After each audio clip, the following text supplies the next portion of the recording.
a part of the context of a text. So I need to tell you that on top of the curriculum, I always do an interdisciplinary approach.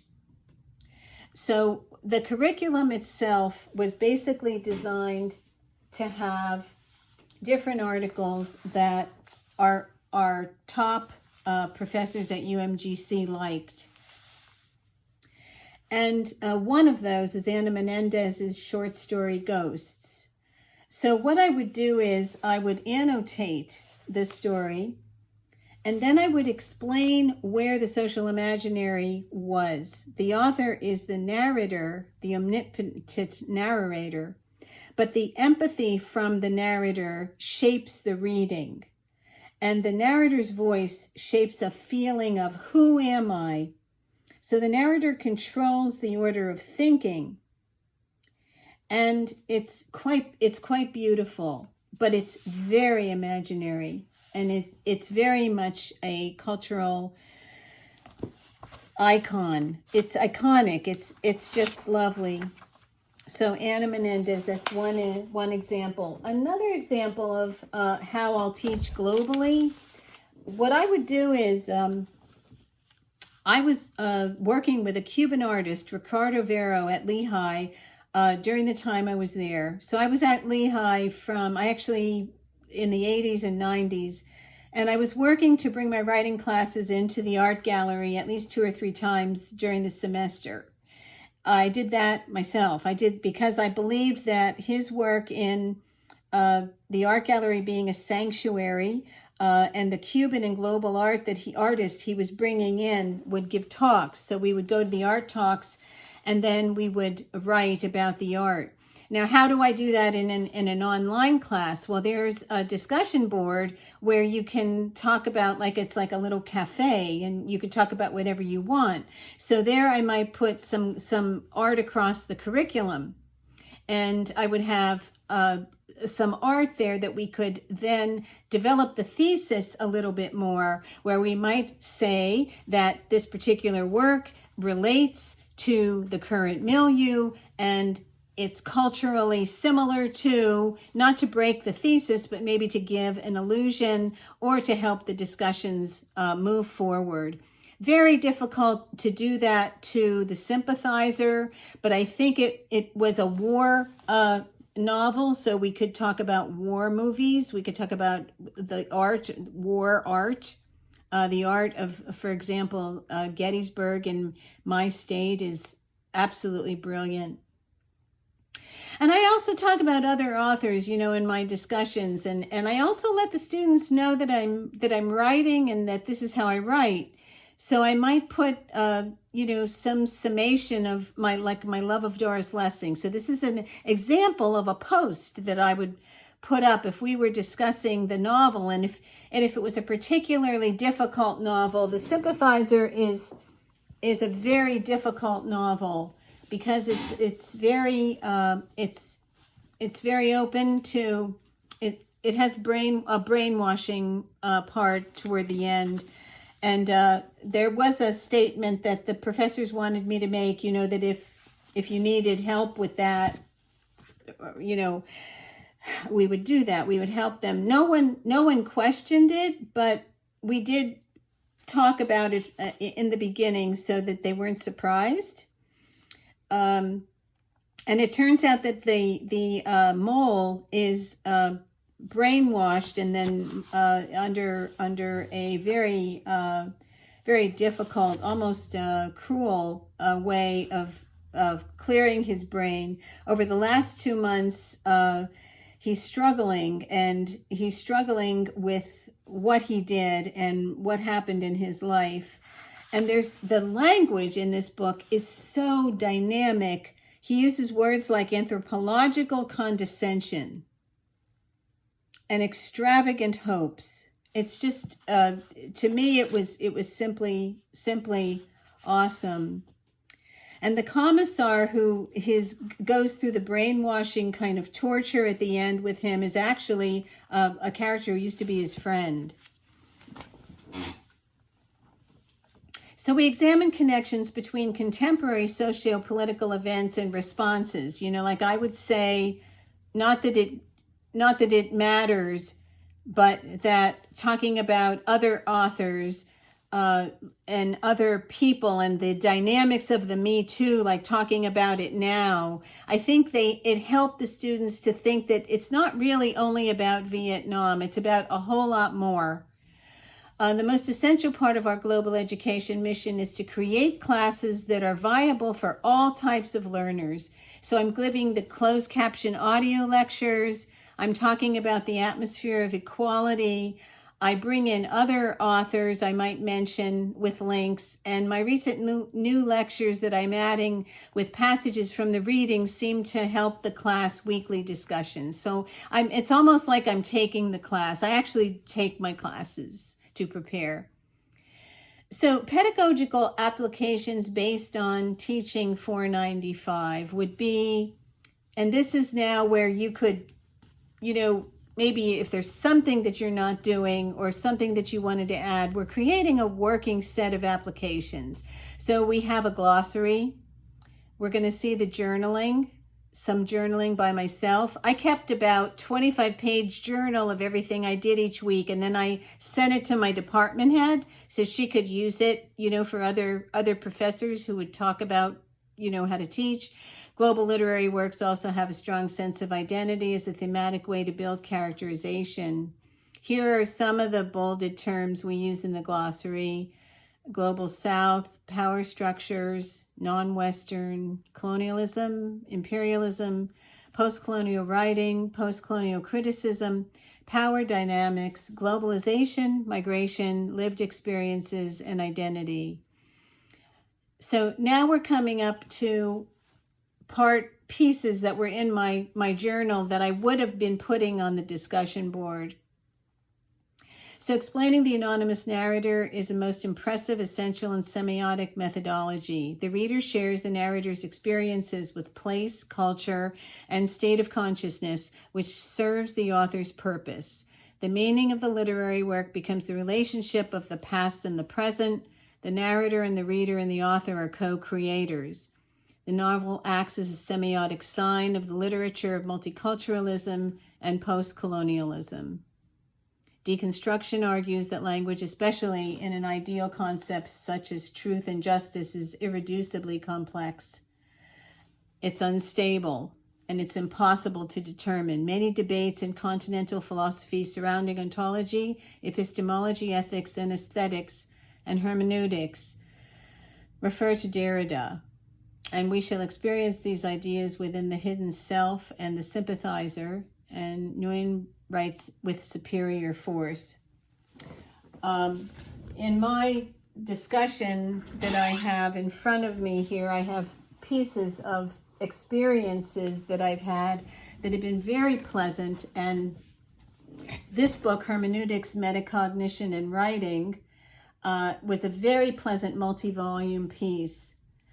And this methodology really helped me to teach global lit.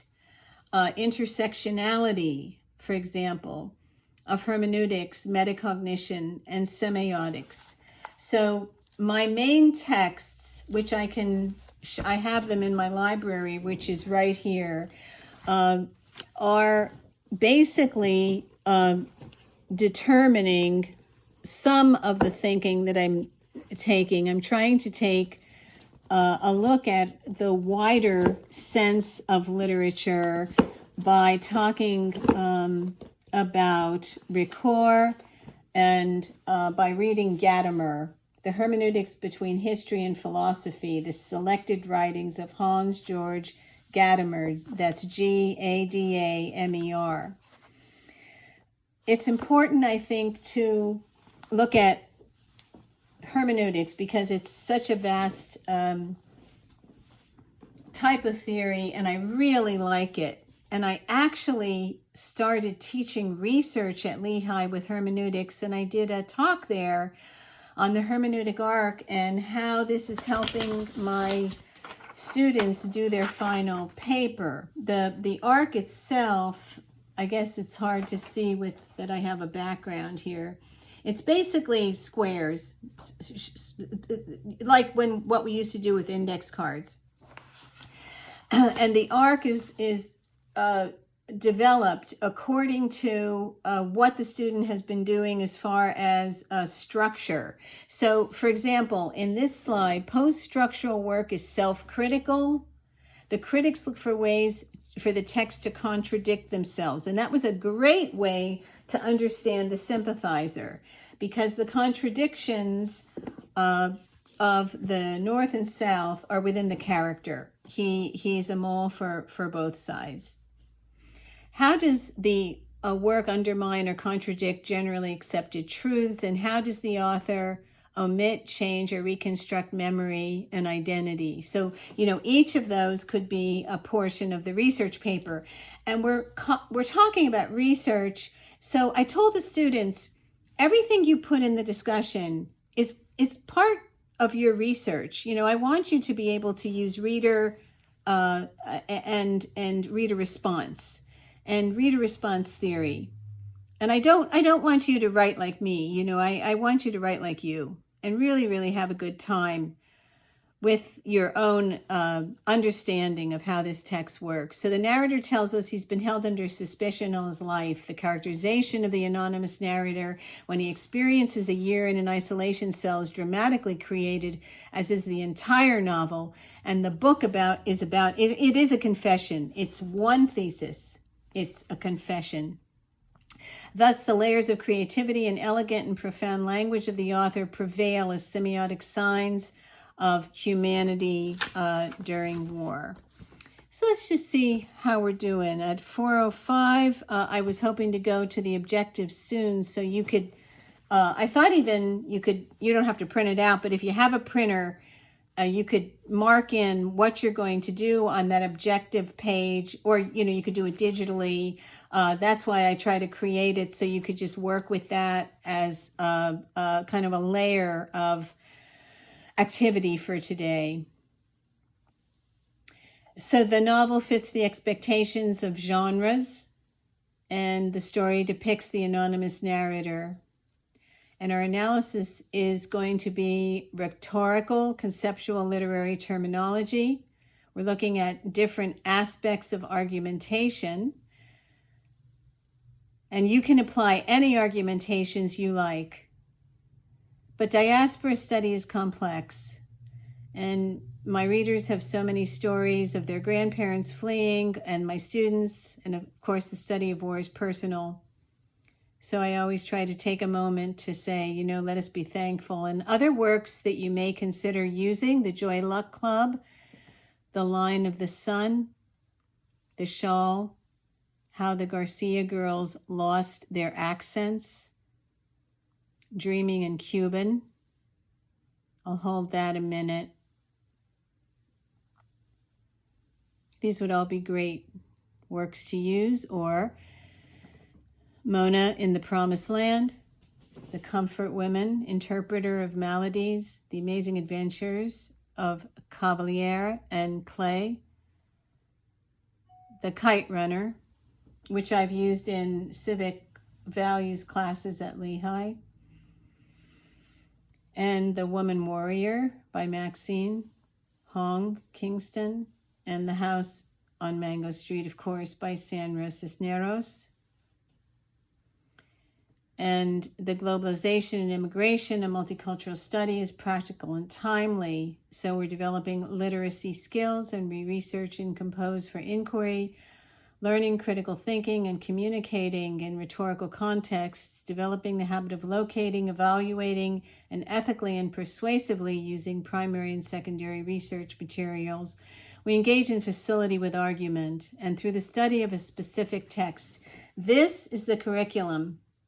Now I'm sharing curriculum. This was what this is what I proposed. This was at Lehigh. So I gave a backing, and I gave a story, and I used the objectives of the department there for the third one. But I always added, at the time, I was known in the Lehigh Valley area of colleges for giving workshops on using technology to teach, because I started doing that as early as when the internet started. And so I was one of the founding professors here in this area, Lafayette College, Penn State, Lehigh, and the community colleges. I did my study for a year in using music to teach at Northampton Community College here in Bethlehem.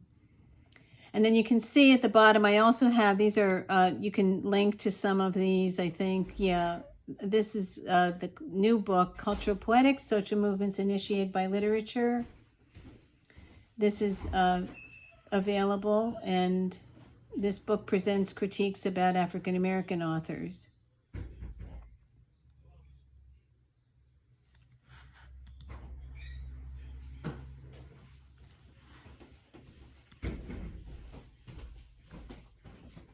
And this book is a new book that I just put out about modeling successful virtual engagement, practical applications of teaching that we're looking at today. And I think some of these suggestions in this very, very short text, but I felt were very useful. Building learning activities aligned with course learning outcomes. So the learning activities for a war novel wouldn't have to do necessarily with war videos, but it would have to do with war stories. And we really were sharing our war stories because we could. Incorporating a variety of learning approaches, as you know, not only doing videos, but including other videos of merit, especially of the author, especially because Nuwan has been doing videos, and he's actually still speaking, doing really well, traveling around speaking about his book. I actually still use social networking on multicultural authors, Twitter and Facebook sites. I still do that. I've been doing that all along, writing process theory, journaling, and always we're not really breaking out in groups in a capstone class, because in a capstone class we're becoming researchers so that we can move ahead in our career paths. The hermeneutics book was an exceptional experience for me with all the scholars I was able to have in it. I wrote 7 chapters. Madison is at our speaking today. Juliet is a tenured professor at Manhattan Community College. And Jill is a friend I met at a conference. I really recommend doing proposals. Take any of your lectures and put them into proposals, and I bet you'll be really surprised. It's been a lot of fun. Okay, so now I'd like to stop this share and put up the objectives, and then I guess it would be time for a Q&A. So let me just make sure to share this in the area where I can speak with you. How am I doing? Getting some information? Okay. All right. Share screen. Let's go now with the document that I gave you. See if I could open it. I'm sorry. Have to find it first on my desktop, as you know.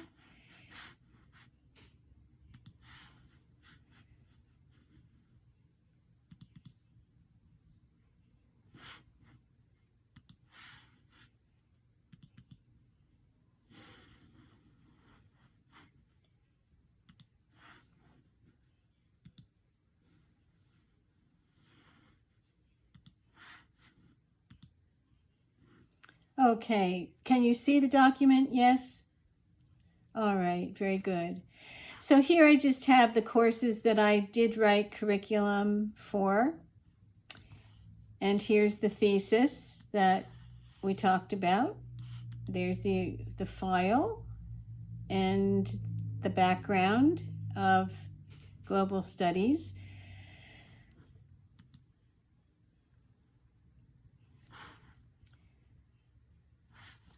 The links are working. Edward Said's works. And here we come now with a practical, this is the first practical application that might be fun. During this time, from 2007 to the present, I talked about just as many diasporas as I could find. I do have a fiction book out called The Passing Light about the Irish potato famine. And I would read passages from that book sometimes just to get students who were doing their work on that, because in many of the classes you could pick the diaspora or refugee study area that you wanted. So PowerPoint case studies create a learning community atmosphere. So you could have maybe 2 or 3 students working on a diaspora, and that's how I would run the class, because I always had have my classes when we were on campus. I would always have my classes in a computer lab. So basically, every class was you're working on a blog project, and then you'll present it at the end of the week. Student examples in the blogs, number 2. Some students were doing YouTube audios.